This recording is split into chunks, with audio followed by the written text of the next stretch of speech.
شروع اللہ کا نام لے کر جو بڑا مہربان نہایت رحم والا ہے۔ حامیم، یہ کتاب رحمان الرحیم کی طرف سے اتری ہے، ایسی کتاب جس کی آیتیں جدا جدا بیان کی گئی ہیں، یعنی قرآن عربی، ان لوگوں کے لیے جو سمجھ رکھتے ہیں، جو بشارت بھی سناتا ہے اور خوف بھی دلاتا ہے۔ لیکن ان میں سے اکثر نے منہ پھیر لیا اور وہ سنتے ہی نہیں، اور کہنے لگے کہ جس چیز کی طرف تم ہمیں بلاتے ہو اس کی طرف سے ہمارے دل پردوں میں ہیں، اور ہمارے کانوں میں بوجھ یعنی بہرا پن ہے، اور ہمارے اور تمہارے درمیان ایک پردہ ہے، تو تم اپنا کام کرو، ہم اپنا کام کرتے ہیں۔ کہہ دو کہ میں بھی آدمی ہوں جیسے تم، ہاں مجھ پر یہ وحی آتی ہے کہ تمہارا معبود ایک ہی معبود ہے، تو سیدھے اسی کی طرف متوجہ رہو اور اسی سے مغفرت مانگو۔ اور مشرکوں پر افسوس ہے جو زکوٰۃ نہیں دیتے اور وہ آخرت کے بھی منکر ہیں۔ جو لوگ ایمان لائے اور عمل نیک کرتے رہے ان کے لیے ایسا ثواب ہے جو ختم ہی نہ ہو۔ کہو کیا تم اس ذات کا انکار کرتے ہو جس نے زمین کو 2 دن میں پیدا کیا اور بتوں کو اس کا مد مقابل بناتے ہو؟ وہی تو تمام جہانوں کا مالک ہے، اور اسی نے زمین میں اس کے اوپر پہاڑ بنائے اور زمین میں برکت رکھی اور اس میں سامان معیشت مقرر کیا، سب 4 دن میں، اور تمام طلبگاروں کے لیے یکساں۔ پھر وہ آسمان کی طرف متوجہ ہوا جبکہ وہ دھواں تھا، تو اس نے اس سے اور زمین سے فرمایا کہ دونوں آؤ، خواہ خوشی سے خواہ ناخوشی سے۔ انہوں نے کہا کہ ہم خوشی سے آتے ہیں۔ پھر اس نے 2 دن میں 7 آسمان بنائے اور ہر آسمان میں اس کے کام کا حکم بھیجا، اور ہم نے آسمان دنیا کو چراغوں یعنی ستاروں سے سجایا اور شیطانوں سے محفوظ رکھا۔ یہ اسی زبردست باخبر کے مقرر کیے ہوئے اندازے ہیں۔ پھر اگر یہ منہ پھیر لیں تو کہہ دو کہ میں تم کو ایسی چنگھاڑ کے عذاب سے آگاہ کرتا ہوں جیسے عاد اور سمود پر چنگھاڑ کا عذاب آیا تھا، جب ان کے پاس پیغمبر ان کے آگے اور پیچھے سے آئے کہ اللہ کے سوا کسی کی عبادت نہ کرو، تو وہ کہنے لگے کہ اگر ہمارا پروردگار چاہتا تو فرشتے اتار دیتا، سو جو تم دے کر بھیجے گئے ہو ہم اس کو نہیں مانتے۔ اب جو عاد والے تھے وہ ناحق ملک میں تکبر کرنے لگے اور کہنے لگے کہ ہم سے بڑھ کر قوت میں کون ہے؟ کیا انہوں نے نہیں دیکھا کہ اللہ جس نے ان کو پیدا کیا وہ ان سے قوت میں بہت بڑھ کر ہے، اور وہ ہماری آیتوں سے انکار کرتے رہے۔ تو ہم نے بھی ان پر نحوست کے دنوں میں زور کی آندھی چلائی تاکہ ان کو دنیا کی زندگی میں ذلت کے عذاب کا مزہ چکھا دیں، اور آخرت کا عذاب تو بہت ہی ذلیل کرنے والا ہے، اور اس روز ان کو مدد بھی نہ ملے گی۔ اور جو سمود والے تھے ان کو ہم نے سیدھا رستہ دکھا دیا تھا، مگر انہوں نے ہدایت کے مقابلے میں اندھا رہنا پسند کیا، تو ان کے اعمال کی سزا میں ذلت کے عذاب کی کڑک نے ان کو آ پکڑا۔ اور جو ایمان لائے اور پرہیزگار رہے ان کو ہم نے بچا لیا۔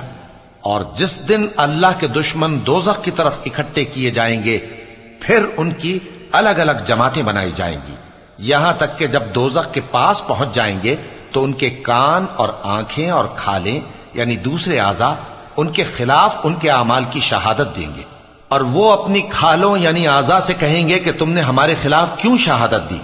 وہ کہیں گی کہ جس اللہ نے سب چیزوں کو نطق بخشا اسی نے ہم کو بھی گویائی دی، اور اسی نے تم کو پہلی بار پیدا کیا تھا اور اسی کی طرف تم لوٹائے جا رہے ہو۔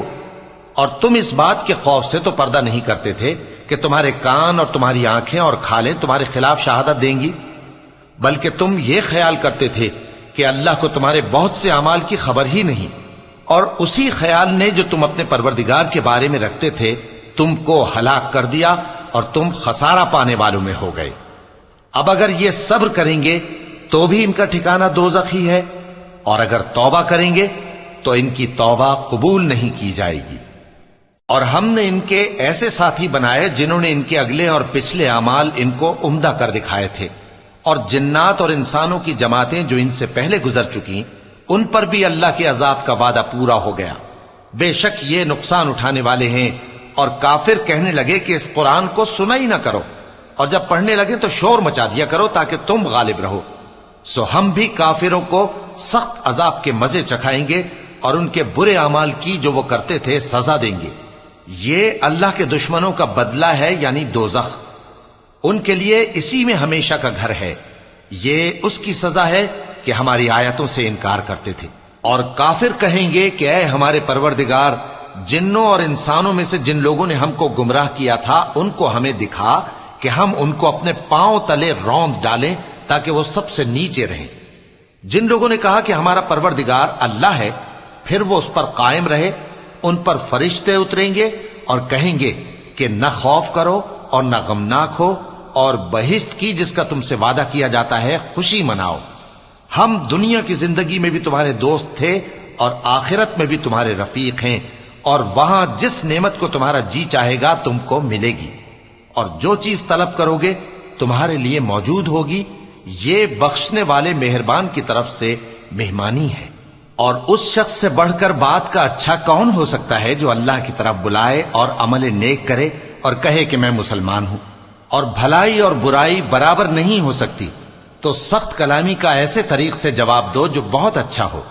ایسا کرنے سے تم دیکھو گے کہ جس میں اور تم میں دشمنی تھی وہ تمہارا گرم جوش دوست ہے، اور یہ بات انہی لوگوں کو حاصل ہوتی ہے جو برداشت کرنے والے ہیں، اور انہی کو نصیب ہوتی ہے جو بڑے صاحب نصیب ہیں۔ اور اگر تمہیں شیطان کی جانب سے کوئی وسوسہ پیدا ہو تو اللہ کی پناہ مانگ لیا کرو، بے شک وہ سنتا ہے، جانتا ہے۔ اور رات اور دن اور سورج اور چاند اس کی نشانیوں میں سے ہیں۔ تم لوگ نہ تو سورج کو سجدہ کرو اور نہ چاند کو، بلکہ اللہ ہی کو سجدہ کرو جس نے ان چیزوں کو پیدا کیا ہے، اگر تم کو اس کی عبادت منظور ہے۔ پھر اگر یہ لوگ سرکشی کریں تو اللہ بھی ان سے بے نیاز ہے، کیونکہ جو فرشتے تمہارے پروردگار کے پاس ہیں وہ رات دن اس کی تسبیح کرتے رہتے ہیں اور کبھی تھکتے ہی نہیں۔ چونکہ آیت سجدہ تلاوت کی گئی ہے لہذا سامعین پر سجدہ واجب ہے۔ اور اے بندے، یہ اسی کی قدرت کے نمونے ہیں کہ تو زمین کو دبی ہوئی یعنی خشک دیکھتا ہے، پھر جب ہم اس پر پانی برسا دیتے ہیں تو وہ شاداب ہو جاتی اور پھولنے لگتی ہے۔ بے شک وہ جس نے زمین کو زندہ کیا وہی مردوں کو زندہ کرنے والا ہے، بے شک وہ ہر چیز پر قادر ہے۔ بے شک جو لوگ ہمارے احکام سے انحراف کرتے ہیں وہ ہم سے پوشیدہ نہیں ہے۔ بھلا جو شخص دوزخ میں ڈالا جائے وہ بہتر ہے یا وہ جو قیامت کے دن بے خوف ہو کر آئے؟ تو خیر، جو چاہو سو کر لو، جو کچھ تم کرتے ہو وہ اس کو دیکھ رہا ہے۔ جن لوگوں نے نصیحت کو نہ مانا جب وہ ان کے پاس آئی، حالانکہ یہ تو ایک عالی رتبہ کتاب ہے، اس میں جھوٹ کا دخل نہ آگے سے ہو سکتا ہے نہ پیچھے سے۔ یہ کتاب حکمت والے، خوبیوں والے کی اتاری ہوئی ہے۔ اے پیغمبر، تم سے وہی باتیں کہی جاتی ہیں جو تم سے پہلے پیغمبروں سے بھی کہی گئی تھیں۔ بے شک تمہارا پروردگار بخش دینے والا بھی ہے اور عذاب علیم دینے والا بھی۔ اور اگر ہم اس قرآن کو غیر عربی زبان میں نازل کرتے تو یہ لوگ کہتے کہ اس کی آیتیں ہماری زبان میں کیوں کھول کر بیان نہیں کی گئیں؟ کیا خوب کہ قرآن تو عجمی اور مخاطب عربی۔ کہہ دو کہ جو ایمان لاتے ہیں ان کے لیے یہ ہدایت اور شفا ہے، اور جو ایمان نہیں لاتے ان کے کانوں میں گرانی یعنی بہراپن ہے، اور یہ ان کے اندھے پن کا باعث ہے۔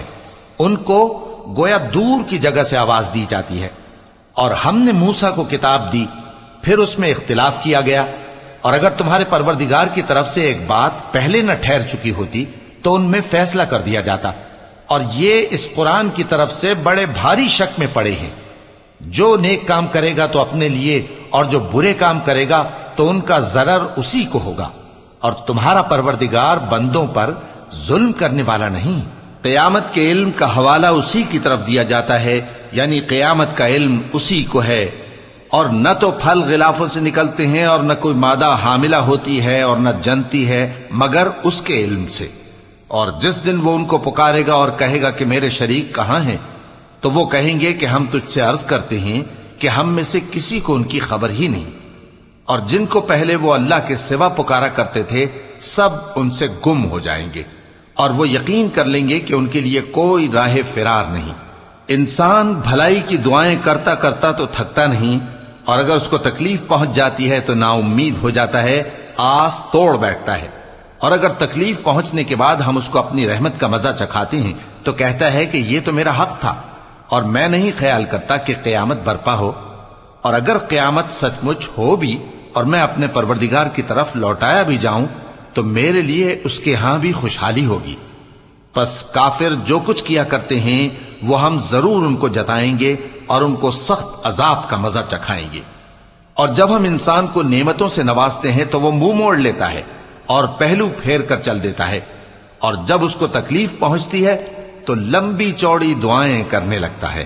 کہو کہ بھلا دیکھو تو اگر یہ قرآن اللہ کی طرف سے ہو پھر بھی تم اس سے انکار کرو تو اس سے بڑھ کر کون گمراہ ہے جو حق کی مخالفت میں دور نکل گیا ہو۔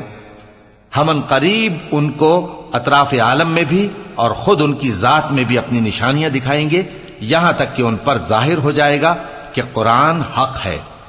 کیا تم کو یہ کافی نہیں کہ تمہارا پروردگار ہر چیز سے خبردار ہے؟